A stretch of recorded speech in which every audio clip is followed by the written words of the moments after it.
Bahleli bonke etilongweni, bahleli bonke kwanongqongqo, bahleli bonke etilongweni, bahleli bonke kwanongqongqo. She began her career in private practice, followed by 15 years in the role of the Director of Public Prosecutions in KZN.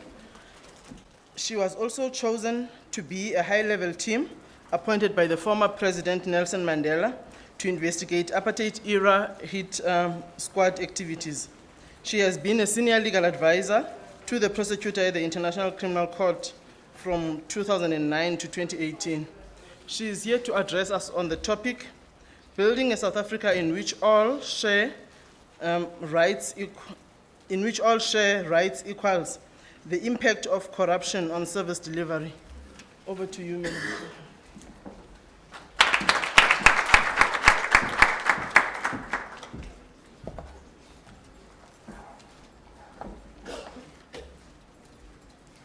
Good evening, everyone.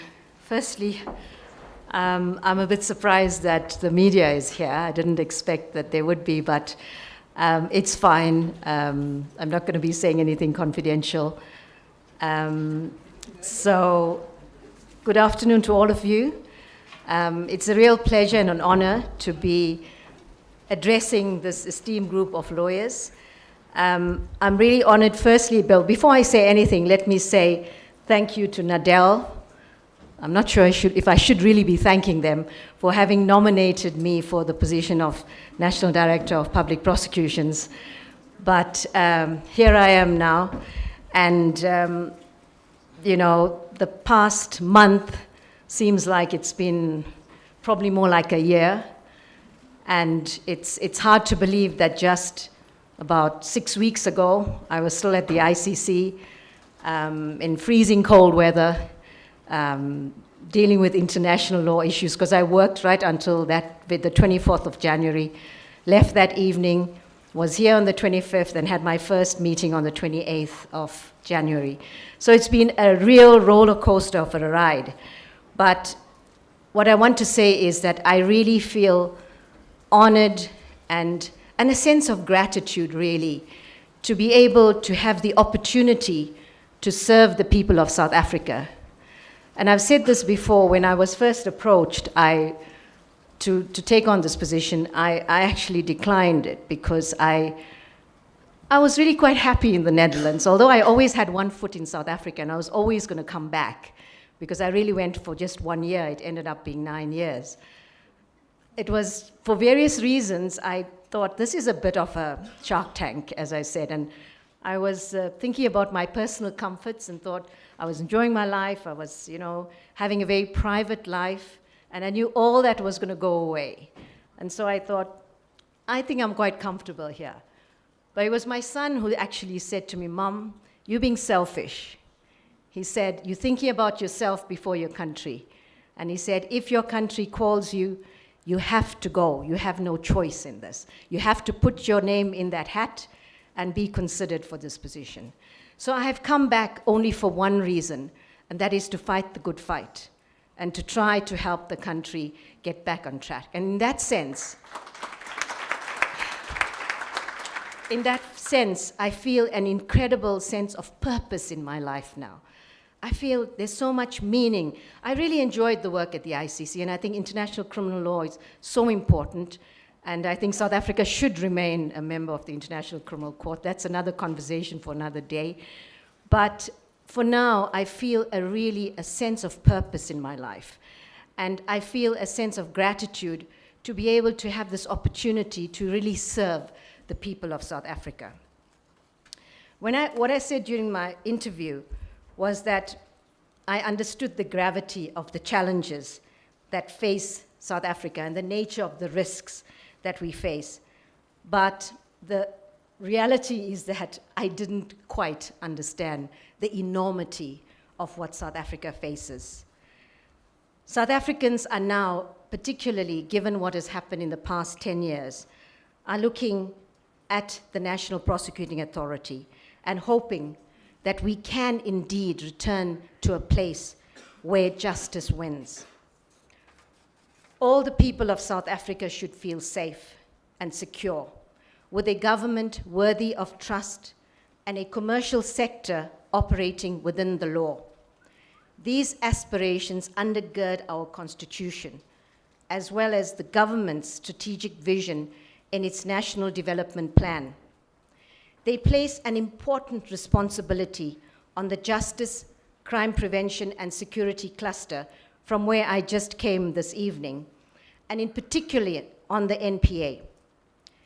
In our constitutional framework, prosecutors play a central role in the machinery of criminal justice and in maintaining a civic culture of integrity and respect for the law, for the rule of law. Unfortunately, the culture of integrity has been strained to a breaking point, and the rule of law has been tarnished almost beyond recognition in our country. Revelations continue daily about state capture and endemic corruption implicating persons both in government as well as in business. I have been really saddened, I would say, not shocked, but really saddened at the revelations of corruptions by the very people that are tasked with protecting South Africans, with protecting our public institutions, including people in the National Prosecuting Authority. In 2011, in Glenister versus the President of the Republic of South Africa and others, the Constitutional Court pointed out that corruption threatens to fell at the knees virtually everything we hold dear and precious in our hard-won constitutional order. It blatantly undermines the democratic ethos, the institutions of democracy, and the rule of law. When corruption and organized crime flourish, sustainable development and economic growth are stunted, and in turn, the stability and security of society is put at risk. For too long has corruption been seen as a victimless crime. Yet, if it flourishes unchecked, there can be no economic growth, and the social contract fractures.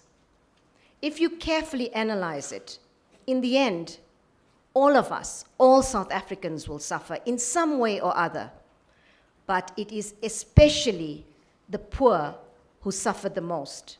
They rely on state services, for example, healthcare, education, and security. And we've seen what corruption has done with regard to the rendering of services in various parts of our country, with regard to development in various parts of our country. It is really shocking.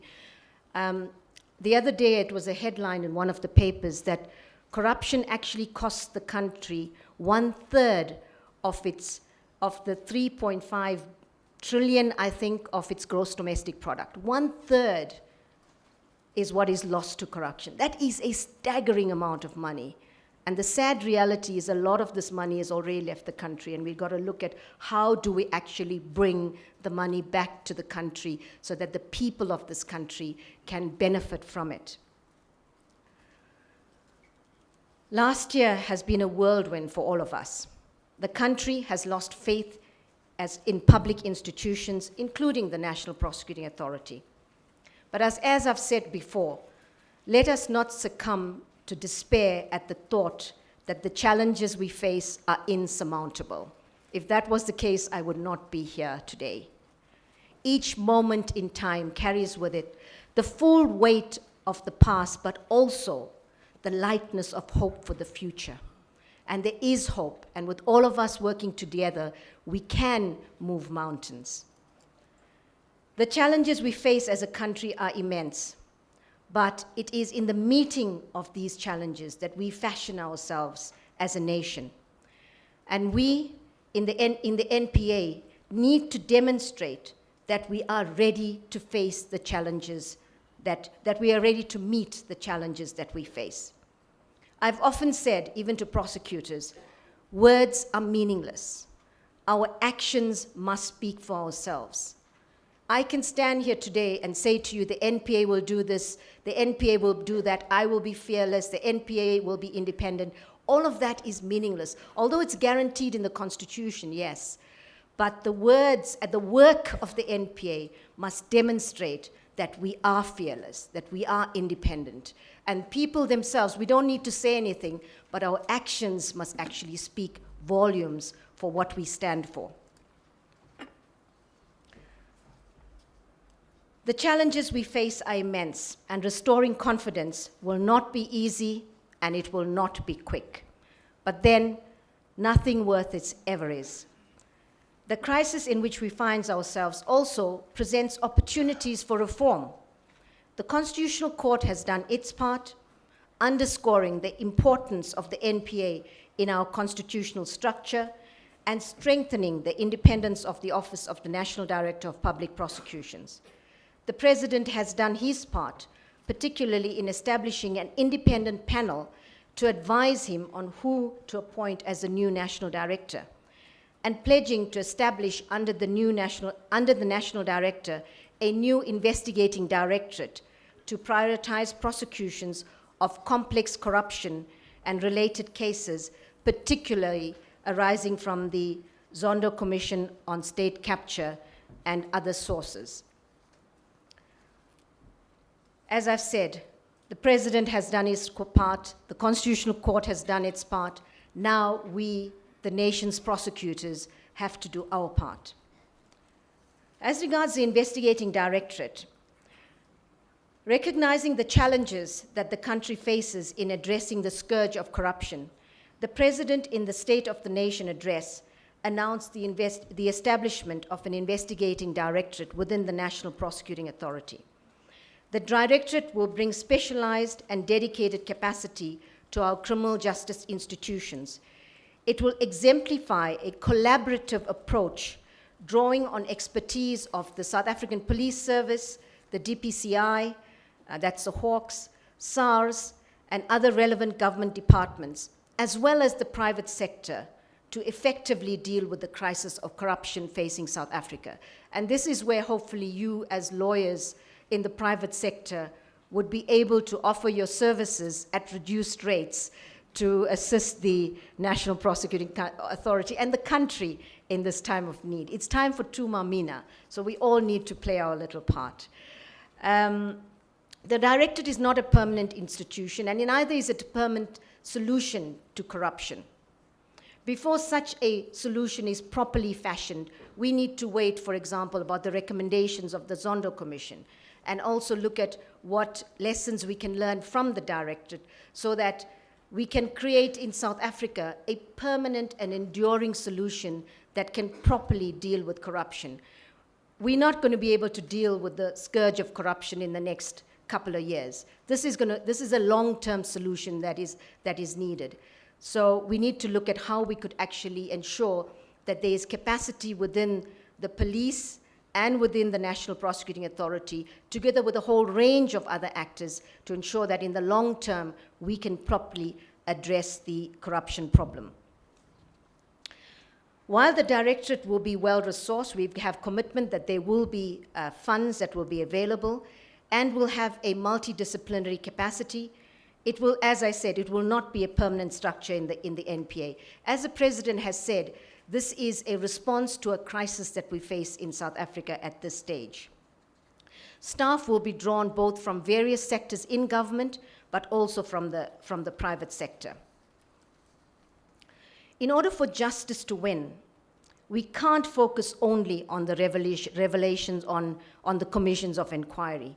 We need to ensure access for justice for millions of victims of crime in South Africa, including sexual and gender-based violence across our country. All South Africans have a constitutional right to be safe and secure. The country deserves a prosecution service with the capacity and the skills to deliver. The NPA must play a leading role to help address the serious challenges facing the country.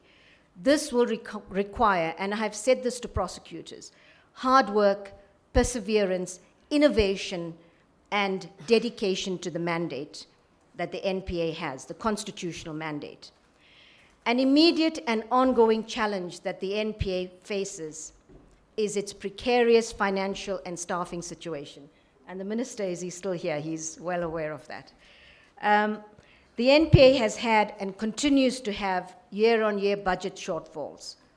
We have a vacancy rate of an average of 20%, and the vacancy rate is even higher in some of the specialized units, like the asset forfeiture unit, 25%, sexual offenses and community affairs unit, 28%, and other small court centers that service particularly the rural and the poor. Financial constraints have also resulted in the aspirant prosecutor program being suspended in 2015. This was an initiative that provided an important gateway for law graduates to come into the NPA. But since the program's closure, we've had no new prosecutors that have been coming through the system.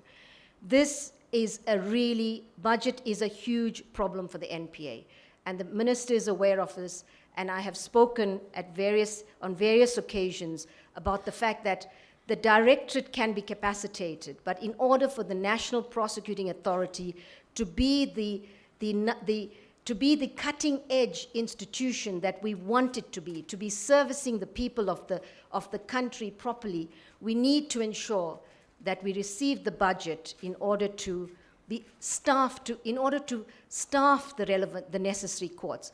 And having said that, I would immediately say, on the other hand, we need to ensure, as a National Prosecuting Authority, that we enhance efficiencies, that we are able to do things better and smarter. And that is something I'll just talk to in a minute. In August 2018, the Constitutional Court underscored the importance of a well-functioning criminal justice system generally, and the NPA in particular, for the well-being of South Africa's constitutional democracy. Undermining the criminal justice system subverts the rule of law and constitutional democracy itself, the court held. Moreover, that the NPA plays a pivotal role in the administration of criminal justice, and that with a malleable, corrupt, or dysfunctional prosecuting authority, many criminals, especially those holding positions of influence, will rarely, if ever, answer for their criminal deeds. And we certainly cannot have that situation in our country. It's gone on for too long. The court also emphasized the constitutional mandate and the importance of the Office of the National Director of Public Prosecutions in the administration of justice. It is vital that the NPA and the Office of the NDPP enjoys not only de jure, but also de facto independence from undue interference from all quarters, especially the politically and economically powerful. As I've said before, one of the first things I said to President Ramaphosa when I met him, and before I accepted the position of NDPP, is that, yes, the Constitution guarantees the independence of the National Prosecuting Authority. But I said to him, Mr. President, I want you sitting across from me to give me your assurance that there will be no interference or political interference in the work of the National Prosecuting Authority. And he unflinchingly gave me his absolute assurance that the National Prosecuting Authority can do its work independently and there will be no political interference at all. And this is certainly a commitment that I will not waver from enforcing at any cost. One of my priorities is to work with the Department of Justice to ensure greater institutional independence from the department. It is, for example, both symbolically and organizationally unsatisfactory that the NPA's accounting officer is the Director General of the Department of Justice. But I'm glad to say that there are ongoing discussions happening between the minister and the ministry and the prosecuting authority to address this issue. We will review and speed up implementation of a variety of projects to enhance the efficiency and effectiveness of the NPA. To this end, a strategic support and innovation team in the Office of the NDPP has just been set up and is working with existing structures within the NPA to constructively respond to operational challenges that are facing the organization. The team will also work to align the NPA's strategy with the challenges that the country is currently facing. Integrity issues within the NPA must be addressed. The public has lost confidence in the NPA, and that's a reality. And we as prosecutors have proudly been saying we are lawyers for the people, but we cannot be lawyers for the people if the people themselves don't trust us. We are working with the minister to establish an accountability mechanism whereby members of the public can report any complaint, including allegations of improper conduct, by members of the NPA to a complaints directorate, which will report directly to the NDPP. The next chapter in the NPA's history requires a new vision, new energy, and new leadership. I plan to look into all of these matters, and in fact, I've already started looking at them in the office, and I intend, together with the National Prosecuting Authority, the entire team, to lead with courage and with integrity, and importantly, with humility, which is what I say all prosecutors should do in their daily jobs. In conclusion, I've said before, the NPA is like a house on fire. There's no denying that we are in a crisis. We are facing serious problems, whether they are perceptions or reality, and we need to ensure that we in the NPA can rebuild this confidence. I know that everyone is hungry for justice.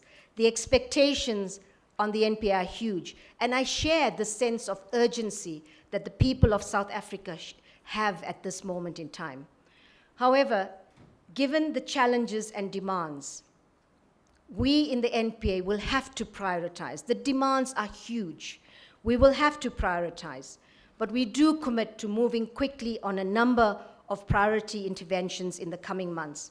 However, fixing the rule of law in South Africa is a long-term endeavor, which needs to be built on a platform of trust, which I hope, as I said, to instill through actions rather than through words.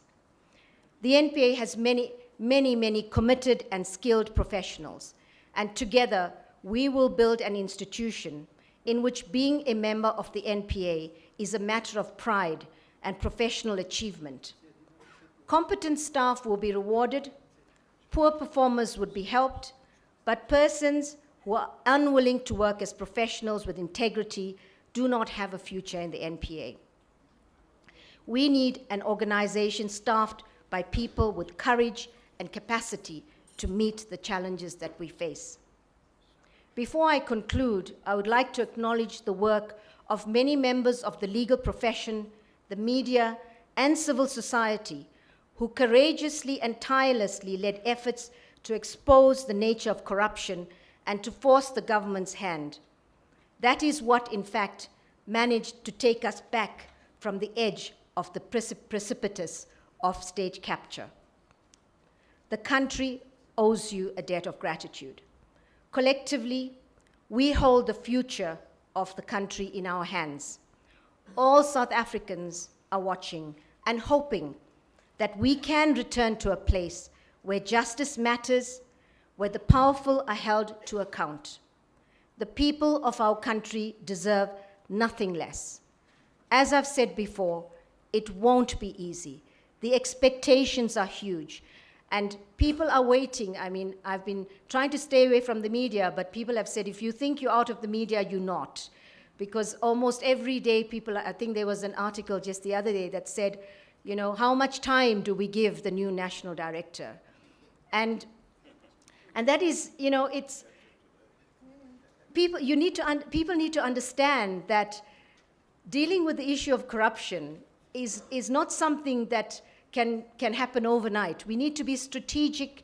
We need to build extremely good cases, because very powerful lawyers, probably many of you here in this room, are going to be taking every point that they can possibly, besides the merits, into on reviews, applications, you name it. And we just wait, we just want to get to court and prosecute. But the point I want to make is that we need to be very responsible. We need to ensure that we have well investigated and strong cases, But at the same time, I realize that we need to start turning the wheels of justice faster. Things have been going too slow, I want to say. I've been wondering if it's been turning in some areas. But things need to happen, but you need to understand things are not going to happen overnight. But we are working on it from so many different angles. And as I said, it's not going to be easy, but together with the support from various disciplines, and we've had people actually reaching out to work with the National Prosecuting Authority in order to deal with the crisis that the country faces today. And so in as much as we face huge challenges, I feel extremely excited, and as I said, a huge sense of purpose that together we can move mountains. So let's work together and put our country back on track. Thank you very much.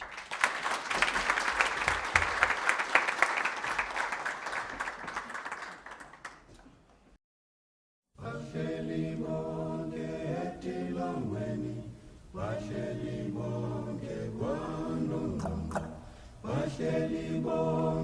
etilongweni, bahleli bonke kwano.